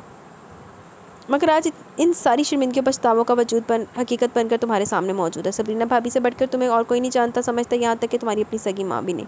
सबरीना भाभी सब जानती है, एक माँ को अल्लाह ताला ने ऐसी हिस्स दी है कि वो अपनी औलाद को इससे बेहतर जानती है और आगे इसकी औलाद को क्या तकलीफ सहनी पड़ेगी, इसलिए वो अपनी औलाद के लिए ऐसा फैसला कर दी कि आगे ज़िंदगी में वो किसी तकलीफ या परेशानी से ना गुजरे। इन्होंने गनवा के लिए जो फैसला लिया वो बिल्कुल दुरुस्त है। आज गनवा की जो हालत, अगर खुदा ना ख्वास्ता गनवा की शादी तुम्हारे अलावा किसी और से भी हो जाती तो इस मासूम बच्ची को ज़िंदगी पर मज़ीद रोक बन जाती। इसी तकलीफ़ में, अज़ियत में रोज़ बरोज़ इजाफा होता, वो हर रोज़ मरती और मर के जीती। सुबुक्तीन गनवा आज तुमसे नफरत करती है, शदीद नफरत करती है, शायद तुम्हारी शक्ल भी देखना गवारा नहीं करे। मगर मायसन, अब से तुम्हारा इम्तिहान शुरू होता है। ज़िंदगी के हर कदम पर एक नई आजमाइश का सामना करना पड़ेगा तुम्हें। गनवा के दिल को जीतना, इनकी रूह तक रसाई हासिल करना आसान नहीं। जो कंडीशन इस मासूम बच्ची की, इसको सुधारना ज़बरदस्ती का, सख्ती का सौदा नहीं है। तुम इसको अपने बढ़ते हर कदम पर सब्र और तहम्मुल, हौसले से काम लेना होगा। मैं जानता तुम गनवा से दीवानगी के हद तक मोहब्बत करते हो। आज तक तुम्हारे दिल में, तुम्हारी आंखों में कोई परी चेहरा नहीं समाया तो वजह गनवा, जिसकी तुम परस्तिश करते हो। अपने दिल के ऐवान पर बैठाकर इसको पूछते हो। तुमको एक और बात बताओ, समझाओ कि तुम्हारा दिल हर कदम पर टूटेगा, बिखरेगा। गनवा की कड़वी कसैली बातों पर कभी कभी गुस्सा भी आएगा। इनकी जहरीली नज़रों का हर वार तीर बनकर तुम्हारे दिल में पवस्त होगा और इन सब का एक ही जवाब है, बर्दाश्त, सब्र और तहम्मुल। पुरसुकून होकर गनवा बेटी की नफरत सहना। जब भी कामयाबी तुम्हारे कदम चूमेगी भी और सराहेगी भी। तुम्हारी बेपनाह मोहब्बत और चाहती गनवा की शदीद नफरत को तोड़ सकती है, इनका दिल पिघला सकती है। बोलो, जो कुछ मैंने कहा इस पर अमल करोगे ना? सुबुक्तीन हैदर तिरमिज़ी जो सांस रोके यकटक बिना पलक झपकाए अफान तिरमिज़ी को देख रहा था, वो जितना हैरान होता कम था। वो तो तसव्वुर में भी नहीं सोच सकता था कि इसके पापा इसको इतना जानते। वो तो बिजनेस में उलझे रहते थे। अफान तिरमिज़ी एक संजीदा बुर्दबार इंसान थे। कभी कभी तो सुबुक्तीन हैदर तिरमिज़ी अमरीन से कहता, मामा, पापा के सीने में ना अल्लाह ताला ने दिल की जगह संगे मरमर फिट कर दिया। क्या वो इतनी हैरान परेशान नज़रों से क्यों देख रहे हो? अफान तिरमिज़ी ने इसके पुरसोच चेहरे के आगे हाथ रहा। वो चौंक कर रह गया। मुझे यकीन नहीं आ रहा है मेरे पापा मुझे इतना जानते हैं, समझते हैं। वो आगे खिसक कर अफान तिरमिज़ी के दोनों हाथों में पकड़ के अपने हाथों में पकड़ कर रश्क भरी नज़रों से देखने लगा।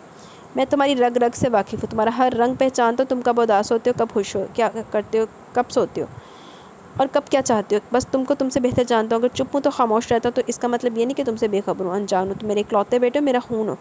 मगर ये भी सच है कि गनवा भी मेरे बड़े भाई की बेटी, मेरी भतीजी, जिससे मैं बहुत चाहता हूँ। ज़बरीना भाभी ने बहुत बड़ी जिम्मेदारी तुम्हारे कंधे पर डाली। मुझे अपने अल्लाह के बाद तुम पर पूरा भरोसा, पूरा यकीन है कि तुम इस आजमाइश पर, इस कड़े इम्तिहान में पूरे उतरोगे इंशाल्लाह। सुबुक्तीन मेरा बेटा हमें शर्मिंदा नहीं करेगा। अमरीन जो जाने कब से वहाँ दरवाजे पर खड़ी इस्तादा थी, जो काफ़ी देर से इन बाप बेटे की गुफ्तगू सुन रही थी, वो चलती हुई अंदर दाखिल हुई। सुबुक्तीन हैदर तिरमिज़ी और अफान तिरमिज़ी दोनों ने रुख मोड़ के अमरीन को देखा।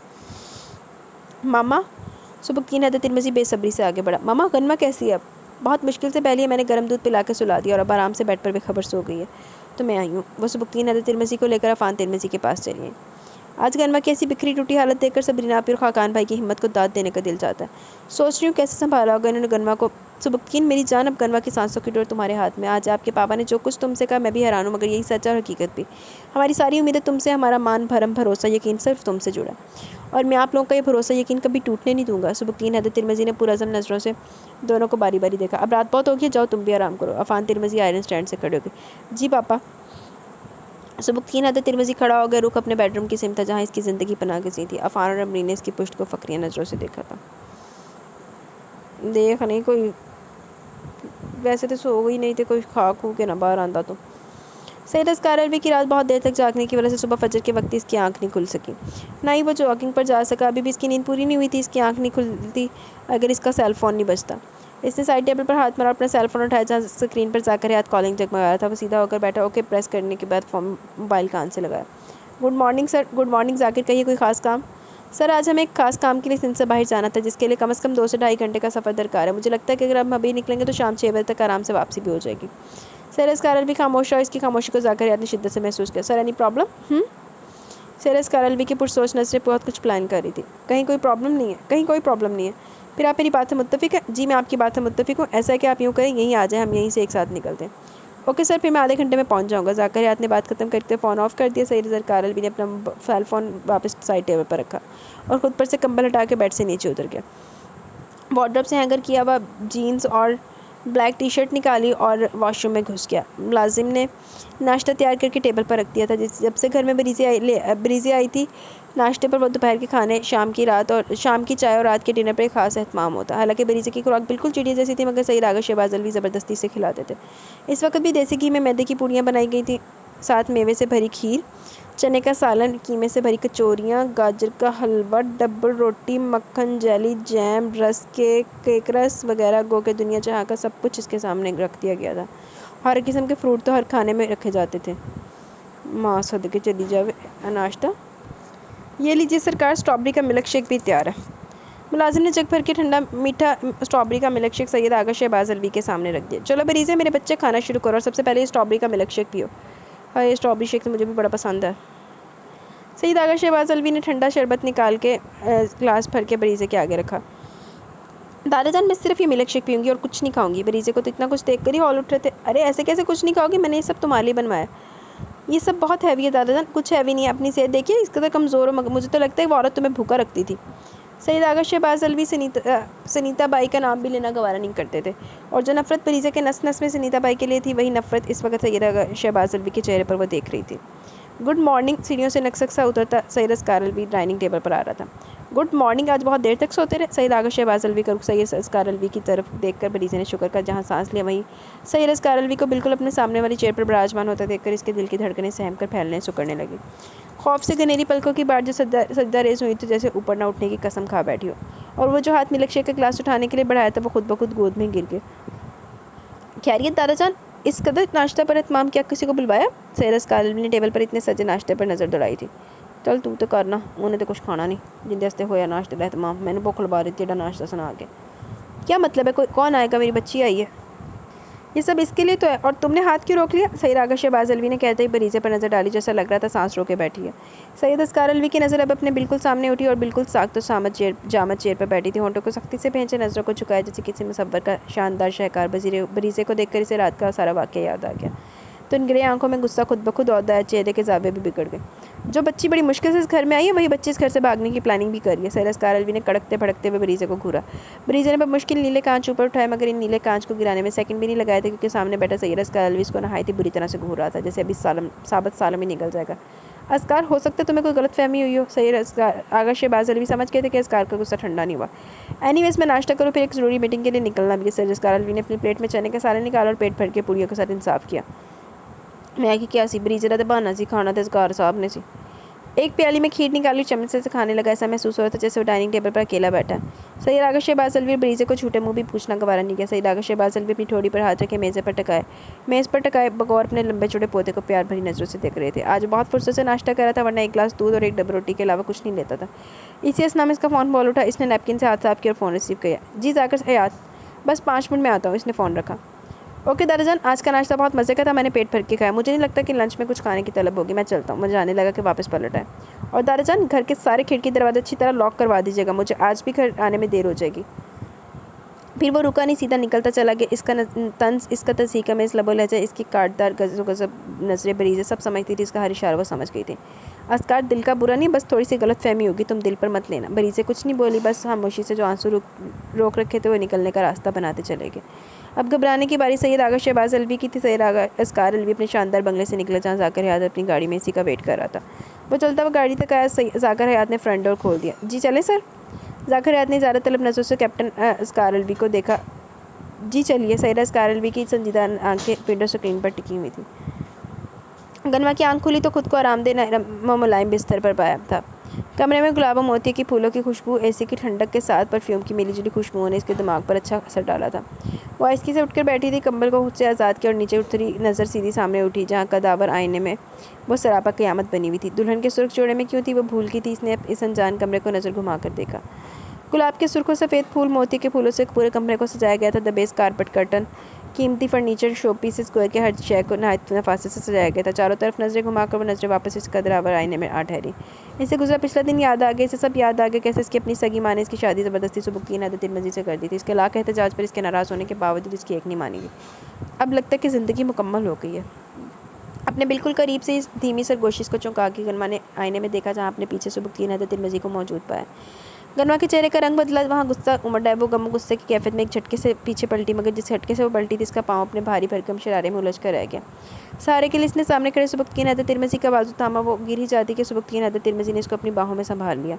नज़रों का ये तसादम बहुत ही जानदार था। सुबुक्कीन अदद तिरमिज़ी की आंखों में प्यार और चाहत के दिए जलने लगे थे, तो गनमा की आंखों में चेहरे पर नफरत के रंग उभरने लगे थे। गनमा की इसकी मजबूत बाहों की गिरफ्त से निकलने के लिए कसमसाने लगी, खुद को छुड़ाने की जान तोड़ कोशिश करने लगी, जिसके लिए मुकाबिल कतई तौर पर तैयार नहीं था। गनमा सुबुक्कीन अदद तिरमिज़ी की मजबूत बाहों की गिरफ्त तोड़ने की एक बार फिर जान तोड़कर कोशिश कर रही थी, जिससे ये हुआ कि दोनों ही पीछे जहाज़ी साइज बेड पर गिरे। गनमा की रही से कोशिश इसकी बाहों में दम तोड़ गई। सुबुक्कीन अदद तिरमिज़ी ने बगौर इसके मासूम से चेहरे को देखा, जो कल नहायती महारत से किया गया मेकअप आंसुओं से धुल चुका था। मगरूर आंखों में फैला काजल इसको गुस्ताखी पर उकसा था। खड़ी नाक में गोल्ड की नथ यूं ही पड़ी थी।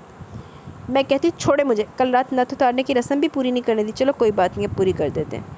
गनमा का गुस्सा नज़रअंदाज किया इसने अपना हाथ इसके चेहरे की जानिब बढ़ाया। सुबुक्कीन अदद तिरमिज़ी का बढ़ता चौड़ा हाथ अपने चेहरे की जानिब बढ़ता देखकर गनमा ने अपने चेहरे का रुख ही मोड़ लिया, मगर वो बाज़नियाँ बिलाकर इसकी गोल्ड की नथ उतारी दी। ये रस्म पूरी हुई, बाकी की रस्में भी आहिस्ता आहिस्ता पूरी होती चली जाएंगी। नहायत आहिस्ती से सुबुक्कीन अदद तिरमिज़ी ने गनमा के कान में ज़ुबानी सरगोशी की थी, और फिर इसके चेहरे का रुख अपनी सिमत मोड़ के इसकी चमकती पेशानी पर अपने दहकते लब रख दिए। गनमा को शिद्दत से महसूस हुआ जैसे इसकी पेशानी पर कोई खौलता अंगारा रख दिया, जिसकी तपश जलन अंदर के रवा रवा में महसूस हुई थी। How dare you! बर्दाश्त की इंतहा हो गई थी इसकी कुर्बत। ये नज़दीकी गनमा का दम घोट रही थी, इसका सांस रुक रहा था इसकी मौजूदगी से। ऊपर से ये जसारत। गनमा ने चूड़ियों मेहंदी से सजे दोनों हाथ इसके चौड़े सीने पर रखकर जोरदार धक्का दिया। सुबुक्कीन अदद तिरमिज़ी अचानक जोरदार झटके और धक्के के लिए कतई तैयार नहीं था और बेड के इस साइड पर आ रहा था। गनमा सुबुक्कीन अदद तिरमिज़ी के हटने पर फ़ौरन से पेशतर उठी। अगर अब आप मेरे करीब आए तो मैं आपको जान से मार दूंगी, अंडरस्टैंड? चेहरे पर गुस्सा लिए बनाई थी, गुस्से से अंगश्त शहारत उठा के वार्निंग दे रही थी, और फिर रुकी नहीं। ड्राइंग रूम में जा बंद हुई, ड्रेसिंग रूम में, और अपने पीछे दरवाजे को इतनी ज़ोर से बंद किया कि सुबुक्कीन अदद तिरमिज़ी ने अपने कान पर हाथ रख लिया। बाप रे, इतना गुस्सा, इतनी सी जान में! इसके होंठों पर दिलकश मुस्कुराहट थी, आंखों में इसको पाने लेने की चमक थी। कोई बात नहीं, ज़िंदगी गुजारने का मज़ा तो अब आएगा। आराम से लेटते हुए दोनों हाथों को सर के पीछे रखते हुए ज़ेरे लब बोला। कोई 3 से 4 घंटे की ड्राइविंग करके वो सिंध से बाहर आ गए थे।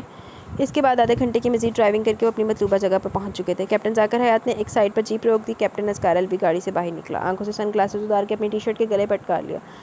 नज़र अपने अतराफ दौड़ाई थी, जहाँ दूर दूर तक सुनाटा गहरी खामोशी का राज था। इन लोगों की मतलूबा जगह वहाँ पर बसने वाले गाँव देहातों से कोसों दूर थी। यहाँ भोले भटके से भी किसी ज़ीरू का गुजर नहीं होता था। ये जगह जितनी सुनसान थी, इससे कई ज़्यादा ख़तरनाक भी। कैप्टन सैयद अस्कार अलवी और कैप्टन जाकर हयात की अनथक मेहनत और कोशिशों से इन्होंने ये जगह ढूंढी थी। चले सर अंदर। कैप्टन जाकर हयात गाड़ी बंद करके कैप्टन सैयद अस्कार अलवी के पास आया। जी चलिए। भारी मजबूत कदम आगे बढ़े थे। जाकर हयात ने अपनी जीन्स की पॉकेट से अपना वॉलेट निकाला और इसमें से एक छोटी सी चाबी निकाली, जिसे इसने किसी कीमती शय की तरह संभाल के रखी थी। कच्ची लकड़ी पर पड़े भारी लोहे की जंजीर में अटका ताला इस चाबी से खोला और दरवाजे को धक्का दिया, जो अंदर को खुलता चला गया। दोनों अंदर दाखिल हुए। इस छोटे से कमरे में कब्र से ज़्यादा गहरा सुनाटा और गहरा अंधेरा था। सैयद अस्कार अलवी ने साइड दरवार पर अटका एक पुराना सा बटन ऑन कर दिया, जिससे नहायत पीले बल्ब की मध्यम रोशनी पूरे कमरे में छा गई। वो कमरा क्या यूँ समझे एक तय खाना या फिर 2 गज़ की कब्र ही थी। यहाँ कोई साजो सामान नहीं था। पूरा कमरा खाली मुँह चढ़ा रहा था, सवाई बेंच पे पड़ी एक पोसीदा कुर्सी के, जिस पर वो शख्स रस्तियों में जकड़ा हुआ था। कैप्टन जाकर हयात और कैप्टन सैयद अस्कार अलवी की आहट पर इस शख्स ने आंखें खोल ली और नहायती खूना शाम नज़र से इन दोनों को घूरने लगा। सैयद हयात आगे बढ़ा और उसके होंठों से टेप नोच डाला। वो शख्स तकलीफ से कराह कर गए। कहो आबद जफ़ा, कैसे हो? इन चंद दिनों में कुछ होश ठिकाने लगा? अस्कार अलवी 2 कदम आगे बढ़ा। गलत, बहुत गलत कर रही हो तुम दोनों मेरे साथ। तुम जानते नहीं मैं कौन हूँ, मेरे असर रसूख का अभी तुम्हें इल्म नहीं है। अगर जान जाते तो कभी ऐसी बेवकूफ़ी की हरकतें नहीं करते। तुम दोनों की भलाई इसी में एक मुर्द जान है, तो मैं तुम्हारी जान बख्श दूंगा। आबद जफ़ा फड़फड़ाने लगा। वाह सर, ये तो कमाल हो गया, कैद में ये और धमकियाँ भी हमें दे रहा है। जाकर हयात ने तंजिया मुस्कुराहट लेगा। वो कहते हैं ना, रस्ती जल गई पर बल नहीं गए, वही हाल इस वक्त इसका। सैयद अस्कार अलवी ने नफरत ज़्यादा नज़रों से आबद जफ़ा को देखा। जो अभी बकवास कर लो, मैं तो यहाँ से एक ना एक दिन निकल ही जाऊँगा, फिर तुम दोनों की सारी अकड़ निकालूंगा। अगर इस कैद से रहाई चाहते हो तो सैडराइज का पता बता दो। वो तो मैं मरकर भी नहीं बताऊँगा, तुम चाहे कितनी कोशिश क्यों ना कर लो, ना काम ही रहोगे। आबद जफ़ा ने इसी रस्सी तोड़ने की एक बार फिर जान तोड़ कोशिश की। खैर कोशिश का तो तुम रहने ही दो, और नाकामी का लफ्ज़ भी तुम्हारे मुंह से अच्छा नहीं लगता, क्योंकि मिसाल सबसे बड़ी तुम्हारी सामने ही है। हमने कोशिश की तुम यहाँ हो, जिसमें हम कामयाब भी रहे। रहा सवाल सैड ब्राइज का, तो इसकी फ़िक्र अब छोड़ दे, वो आज नहीं तो कल इसी जगह पर होगा। इसे भी यहाँ ही लाकर मारूंगा, और ऐसी मौत के मौत भी पनाह मांगेगी। बहुत शौक़ है तुम लोगों को हमारे इस पाक वतन की इज़्ज़त और आबरू से खेलने का। यहाँ का मासूम हुस्न तुम मेहमानों को बहुत अट्रैक्ट करता है ना। फ़ख्र महसूस करते सरज़मीन पर बसने वाली अनछुई और मासूम लड़कियों की इज़्ज़त और नस्वानियत को तार तार करके। मगर आबद जोफ़ा, तू ही नहीं, तुझसे जुड़ी एक एक कड़ी को यूँ खींचूंगा कि तुम जैसे हैवान और खबीस मकरू लोग सदियां गुजरने के बाद भी हज़ार बार सोचेंगे हमारे पाकिस्तान पर नज़र डालने की। तुम लोग की इस मुल्क से जड़ ना काट दी तो मेरा नाम भी सैयद असगार अलवी नहीं। बहुत खून है ना गर्मी में तेरे, मगर फ़िक्र मत कर, इस खून में जितना उबाल है, ज़रा टाइम नहीं लगेगा इस उबाल को ठंडा झाग बनने में। बस एक बार मेरा भाई मुझे छुड़ा के यहाँ से ले जाए, फिर देखना कैसे मैं तुम दोनों को भूखे शेर के आगे डालता हूँ, जो तुम्हारी बोटियों के साथ साथ हड्डियाँ भी चबा जाएगा। वो मकरू हंसी हंसते हुए जैसे इन दोनों का मजाक उड़ा रहा था। और रहा तुम्हारे पाकिस्तान का हुस्न, तो हाँ, हमें तुम्हारे पाकिस्तान का हुस्न अट्रैक्ट करता है। अनछुई इन छोटी छोटी तितलियों को मसलने का मज़ा ही अलग है। हम यहाँ से लड़कियाँ उठाते हैं, फिर आगे मुँह मांगे दामों में फ़रोख्त कर देते हैं। मैं तो कहता हूँ ज़िंदगी का मसा यहीं लूट लो, आखिरत की किसको खबर। और मैं तो आखिरत ईमान इन सब पर बिल्कुल यकीन नहीं करता। जो आज है इसी पर जीता हूँ, कल की और आखिरत की फ़िक्र वो लोग करते हैं जो डरते हैं। मैं अपने जिन्हें अपने जीने पर यकीन नहीं है। मिला लो मुझसे हाथ, माफ़ कर दूँगा तुम्हें भी, और अपनी बनाई हुई जन्नत का हिस्सेदार बनाऊँगा। हुरों से ज़रा हसीन अफसराओं के मज़े लूटोगे। बोलो क्या बोलते हो? बकवास बंद कर अपनी। सैयद असगार अलवी के सबर का पैमाना लबरेज हो गया। इसने इतनी ज़ोर का मुक्का इसके जबड़े पर मारा कि वो कुर्सी समेत नीचे गिरा। कैप्टन जाकिर हयात ने इसको उठाया, खून तो इसका भी खौल उठाता। जाहिर उजड़ गवार, तू क्या जाने ईमान आखिरत को। दिल तो करता अपनी बंदूक की सारी गोलियां तुझमें उतार दूँ, तेरा रेशा रेशा अलग कर दूँ, तेरे टुकड़े करूँ कि गिनना मुश्किल हो जाए। सैयद असगार अलवी ने इसको बालों से पकड़ कर झटका दिया। मगर नहीं, इतनी आसान मौत देकर मैं मौत को तौहीन नहीं करूँगा। तेरी सारी रंगीन मिजाजी, तेरा गरूर तकब्बर यहीं इसी कमरे में दफन होकर रह जाएगा। जाकिर, सैयद असगार अलवी ने जाकिर हयात को इशारा दी, जिसे फ़ौरन समझ गया। अपनी जेब में से एक सिरिंज और एक छोटी सी बोतल निकाली। बोतल तोड़ के वो दवाई सारी सिरिंज में डाली। आबद जोफ़ा की आंखें दहशत से बाहर आने को थी। ये क्या कर रहे हो तुम लोग? आबद जोफ़ा का सारा नशा जैसे हरण हो गया। जाकिर हयात वो इंजेक्शन लेकर इसकी तरफ बढ़ा, और आबद जोफ़ा के फड़फड़ाने के बावजूद वो इंजेक्शन इसके बाजू में घुसेड़ दिया। दवाई सारी इसकी रगों में तेज़ी से फैलती चली गई। फ़िक्र मत करो आबद जोफ़ा, ये मौत का इंजेक्शन है, सिर्फ बेहोशी का इंजेक्शन है। तेरी मौत इतनी आसान थोड़ी है। मेरा भाई तुम लोग को छोड़ेगा नहीं, अगर इसे पता चल गया तुम लोगों ने मेरे साथ। और फिर चंद सेकंड में आबद जोफ़ा गनूदगी में जाने लगी। तो अपने भाई की फ़िक्र मत कर, बहुत जल्दी से तेरे पास ही भेजूँगा। बस सैड ब्राइज मेरे हाथ लग जाए। इन ग्रे आंखों में एक अज़म था, हुब्बुल वतनी का जज्बा था, इनकी क्रिमिनल्स करप्ट लोगों के लिए नफरत थी जो इसके पाक सरजमीन की जड़ें खोखली कर रहे हैं। सर ये मुकम्मल बेहोश हो गया। जाकिर हयात ने इसका एक तरफ को लटका हुआ सर इधर उधर किया। अब एक काम करें, इसकी रस्सी ढीली कर दें। सर क्या ये बेहतर रहेगा? जाकिर हयात ने पलट कर सवाली नज़रों से सैयद असगार अलवी को देखा। जी बिल्कुल बेहतर रहेगा, इसके लिए, हमारे लिए, और सबसे बढ़कर हमारे इस मुल्क पाकिस्तान के लिए। सैयद असगार अलवी की ग्रे आंखों में बहुत दूर तक की सोच थी। ओके। जाकिर हयात ने बेहोश आबद जोफ़ा के जिस्म पर मजबूती से जकड़ी रस्सी ढीली कर दी। चले। सैयद असगार अलवी ने एक आखिरी नज़र आबद जोफ़ा पर डाली, जो जाकिर हयात को बाहर चलने का इशारा किया। दोनों बाहर आगे दरवाजे का कुंडा डालकर अच्छी तरह ताला डाला और चाबी वापस अपने वॉलेट की जेब में संभाल के रख ली थी। आबद जोफ़ा, काश कि मैं तेरी बदतर से भी ज़्यादा बदतर मौत देख सकता, मगर मैं फिर भी खुश हूँ कि तेरी इबरतनाक मौत जिसकी तू काबिल है वही मिली। सैयद असगार अलवी ने बंद दरवाजे को पुरसोच नज़रों से देखते हुए ज़ेर लब कहा। वो कैसे सर? जाकिर हयात जीप में बैठ चुका था, गाड़ी स्टार्ट कर ली थी। सैयद असगार अलवी ने भी फ्रंट सीट संभाल ली। आबद जोफ़ा को इस बेहोशी के दिए हुए इंजेक्शन से कोई 3 से 4 घंटे में होश आ जाएगा, जब तक शाम का सूरज ढल चुका होगा, अंधेरा हर सू फैल जाएगा। और मुझे यकीन है जब इसको होश आएगा वो रस्सी से निकलने के लिए ज़रूर फड़फड़ाएगा, और फिर प्लान के मुताबिक वो रस्सी से छुटकारा पा लेगा। चूँकि कमरे में अंधेरा होगा, वो इस अंधेरे में कमरे में पागलों की तरह हाथ पैर चलाएगा। कमरा जो कि ज़रा बड़ा नहीं है, तो बहुत जल्दी से वहाँ एक दरवाज़ा मिलेगा जो हल्के से धक्का देते खुलता चला जाएगा। और अगर सर जिस दरवाजे से हम लोग गए वहाँ तक पहुँच गया तो भी कोई फ़ायदा नहीं, क्योंकि वो तो लॉक है ना, इसलिए वो वहाँ से निकलने के लिए दूसरा रास्ता ढूंढेगा। Right sir. इसके बाद आबद जोफ़ा इसी दरवाजे से बाहर निकलेगा जो इसने खोला था, और फिर इसके फरिश्तों को भी खबर नहीं कि कदम कदम पर मौत इसका इंतज़ार करी। ऐसा क्या सर वहाँ? जाकिर हयात ने सैयद असगार अलवी को रुख मोड़ के देखा। वहाँ वो तंज़िया मुस्कुराहट से जाकिर हयात को देखने लगा, और फिर नज़रें वापस विंडो स्क्रीन पर जमा दी। वहाँ कांटेदार झाड़ियाँ, गहरी अंधेरी खाइयाँ कि अगर बंदे को भूले से भी पाँव अटका तो इसी अंधेरी खाई में इसकी कब्र बन जाएगी कि हड्डियों तक का नामो निशान नहीं मिलेगा। वहाँ इस दरवाजे के पीछे ऐसे खतरनाक जहरीले जानलेवा कीड़े मकोड़े कि इनका एक डंग ही काफ़ी है इंसान को ढेर करने के लिए। और फिर इसको कोई इतनी जल्दी मौत नहीं आएगी। वो तड़पेगा, सिसकेगा, रोएगा, मदद के लिए चीखो पुकार करेगा, पर अफसोस वो जितना चीखे चिल्लाएगा वहाँ के जानवर, जहरीले कीड़े मकोड़े इतना ही ना सिर्फ जमा होंगे बल्कि इसकी मौत का मज़ा लेंगे। सैयद असगार अलवी ने आबद जोफ़ा की दर्दनाक मौत का पूरा मंजर खींच दिया।